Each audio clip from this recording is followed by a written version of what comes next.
Thank you. Good afternoon, Mr. Speaker. I, too, have some questions for the proponent. Please proceed. Representative Fox, please prepare yourself.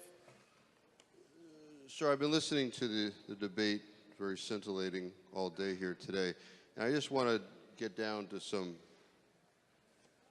foundations and ask where the authority for us to follow the current procedure with the Electoral College, where that comes from, through you, Mr. Speaker. Representative Fox.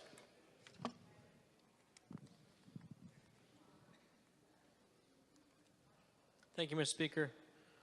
I would present the opinion that the authority rests in Article 2, Section 1 of the U.S. Constitution. Through you, Mr. Speaker.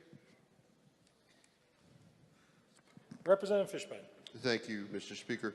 And may I ask if the Speaker, if the good representative is familiar with Article 1, Section 10 of the U.S. Constitution? Through you, Mr. Speaker.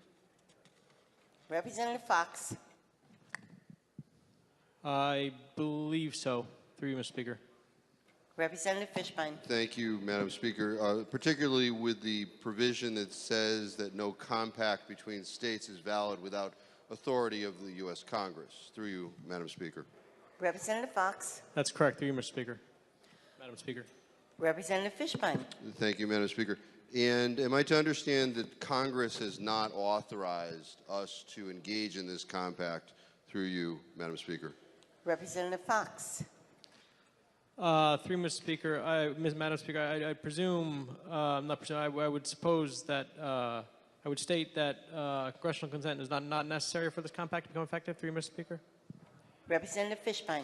Well, thank you, Madam Speaker. Let me ask this question a little bit more directly. Is there a document that memorializes the legal authority given by Congress for this body to enter into this compact? Through you, Madam Speaker. Representative Fox. Through Madam Speaker, the compact is the representative asking if the compact's been approved by Congress. Through you, Madam Speaker. Representative Fishbein, could you clarify, please? Thank you, Madam Speaker. No, specifically, I'm saying, did Congress give us a document that said, yes, you can entertain, yes, you can enter into this compact? Through you, Madam Speaker. Representative Fox. Through you, Madam Speaker, the document I referred to is the U.S. Constitution. Through you, Madam Speaker. Representative Fishbein. Thank you, Madam Speaker. Is the proponent of the bill of an opinion that Article 1, Section 10 does not apply to this compact at all? Through you, Madam Speaker. Representative Fox. Through you, Madam Speaker, no, I'm of the opinion that Article 1, Section 10 permits a compact of this nature. Through you, Madam Speaker. Representative Fishbein. Thank you, Madam Speaker. And what portion of Article 1, Section 10 permits expressly us entertaining this compact? Through you, Madam Speaker. Representative Fox. Through you, Madam Speaker, the portion that states that authorizes states to enter into interstate compacts, which states no state shall, without the consent of Congress, enter into any agreement or compact with another state or foreign power. Through you, Madam Speaker. Representative Fishbein. Thank you, Madam Speaker. I heard the portion that the good representative read that said without the authorization of Congress. Am I to understand that we are just throwing that portion of the U.S. Constitution out, or what is the applicability to what we're doing here today? Through you, Madam Speaker. Representative Fox. Through you, Madam Speaker, I thank the representative for the question. The reason I bring that phrase up is I believe that the Supreme Court has held that the Supreme Court has held that this compact would not need congressional approval. Through you, Madam Speaker.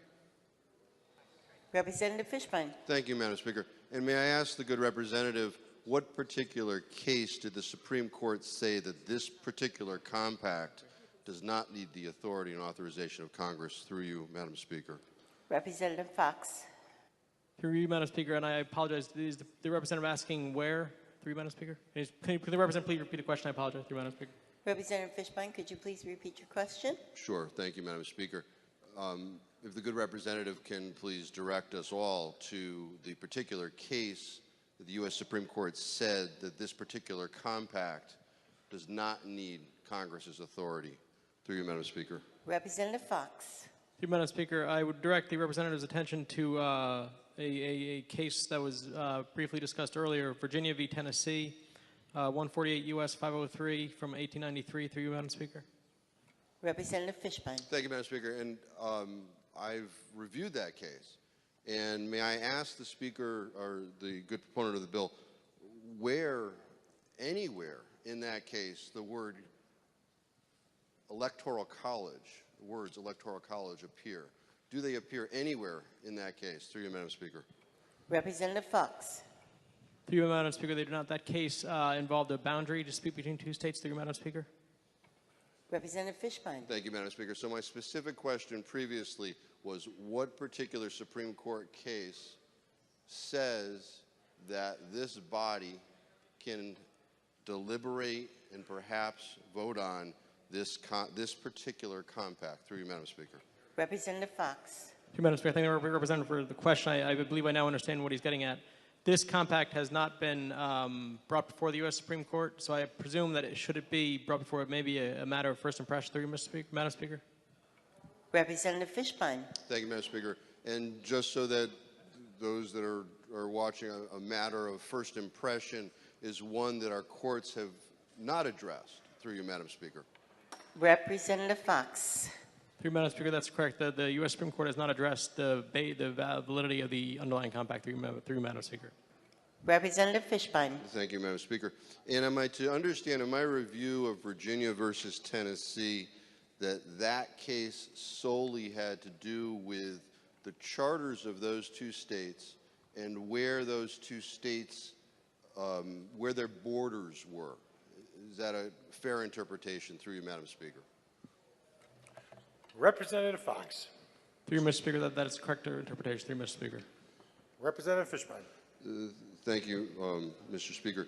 And am I to also understand, and I pulled a portion of that case out, where the court expressly found that because the compact did not impact the full United States of America, it did not need Congress's approval. Is that a fair interpretation of that case? Through you, Mr. Speaker. Sorry. No offense taken. Representative Fox. Through Mr. Speaker, that's also my reading of that underlying case. Through Mr. Speaker. Representative Fishbein. Thank you, Mr. Speaker.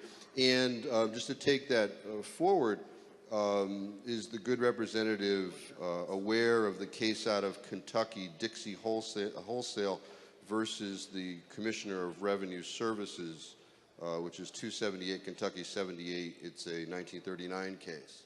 Through you, Mr. Speaker. Representative Fox. Through Mr. Speaker, I have some limited knowledge of that case. Through Mr. Speaker. Representative Fishbein. Thank you, Mr. Speaker. And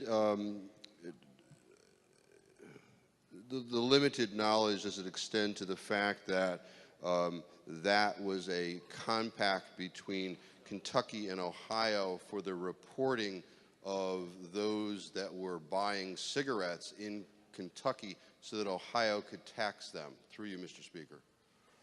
Representative Fox. Through Mr. Speaker, I will take the distinguished representative's word for it. Through Mr. Speaker. Representative Fishbein. Thank you, Mr. Speaker. And given all of this discussion about the Constitution, which is very important to me, have we sought an opinion of our AG on the constitutionality of this compact? Through you, Mr. Speaker. Representative Fox. Through Mr. Speaker, I'm not aware of an AG opinion. Through Mr. Speaker. Representative Fishbein. Well, thank you, Mr. Speaker. May I ask the good representative why, since I think we debated this a bit last session, the Constitution came up, and we're here almost a year later, why one has not been sought? Through you, Mr. Speaker. Representative Fox. Thank you, Mr. Speaker. I thank the representative for the question. It's a very interesting question and valid inquiry. I would I would say that the AG would start from the default position that his job is to defend the laws passed by this body and give deference to it. Through you, Mr. Speaker. Representative Fishbein. Thank you, Mr. Speaker. You know, Mr. Speaker, I've listened to a lot here today, and I know we've got a budget that we have to deal with, and I really can't get past the politics of this. I don't know why we would pass a law. There's been a lot of question about the Constitution here, this session, last session. Why we would cross our fingers that what we're doing is legal without seeking an opinion. I mean, we sought an opinion on the casinos from the AG's office and the memorandum of understanding and all. I'd love to know what the AG has to say about this. I'd like to analyze that. Off the cuff today, I was doing legal research. I don't know that that's the proper way to deal with such an important issue as a constitutional issue. So I guess ultimately I'm going to have to vote against this, but I'd like to be more informed. So thank you, Mr. Speaker.